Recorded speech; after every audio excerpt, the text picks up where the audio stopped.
Greetings and welcome to another series of weekly devotionals where we take a look at a lectionary reading for the upcoming week and offer some thoughts for reflection. We're moving through the season of Epiphany, winding down as we move towards Lent. And so this week we're going to look at a passage in Paul's first letter to the Corinthians in chapter 15. Many years ago, I saw a episode of the cartoon The Simpsons, which used to be one of my favorite shows. And there was an episode where Bart's Sunday school teacher in church was talking about heaven. And Bart started asking her all these questions about who makes it into heaven. And he said, does my dog make it into heaven? And she said, no. How about my cat? No. And then he said, if a person loses a leg and they get to heaven, will they have the leg returned to them in heaven? I'm not sure. How about dinosaurs or cavemen? Do they make it to heaven? And she was getting really frustrated. And then he finally asked, how about a robot with a human brain? And that was kind of the straw that broke the camel's back, and she lost her cool when she couldn't take his questions any longer.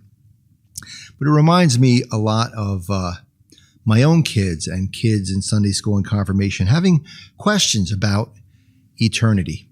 And of course, we don't have all the answers to those kinds of questions. How do we answer questions about the eternal? It can be, I suppose, a little frustrating. And the Apostle Paul expresses some of that frustration in this passage in 1 Corinthians. The Corinthians are asking him questions about eternity. And he says, but someone will ask, how are the dead raised? With what kind of body do they come? Fool, Paul responds. Probably not his most pastoral moment. But he was a bit frustrated with these questions about eternity. And he goes on in this passage, and what we'll kind of get into this week in our devotionals is pondering the eternal. And how Paul approaches that is he ponders eternity by looking at the ordinary. He looks at some of the ordinary things in life in our world and teaches the Corinthians about eternal truths by looking at the ordinary. And I think that's something that we can probably all do. How might we perceive the mystery of God in the ordinary day-to-day activities of our lives? And in fact, I remember seeing an interview with a pastor who had founded a church in Australia.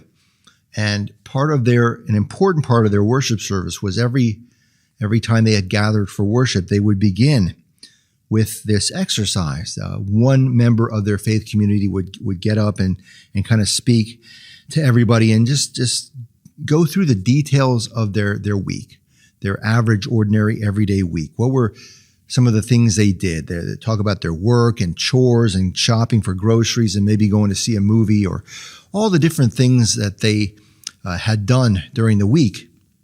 And then the gathered community would look at those ordinary events and discern where one might find the presence, the mystery of God in those ordinary events. And then this pastor said this was one of the most important aspects of their worship life together, was perceiving God in the ordinary. And so as we move through Epiphany, the season of God's revealing, God's manifestation, God's presence made known to us, my question for reflection today is, when we look at the ordinary events of our past week, where might we perceive the presence, the mystery of the eternal, the presence, the mystery of God?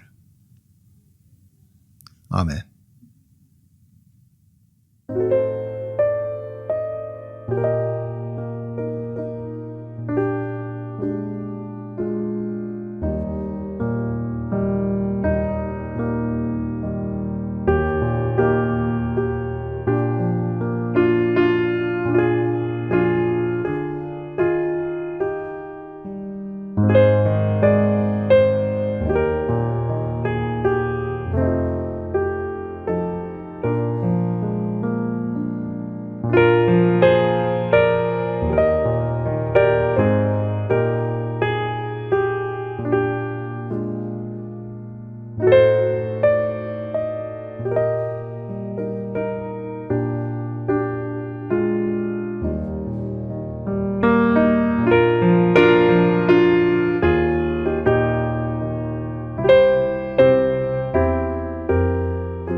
Amen.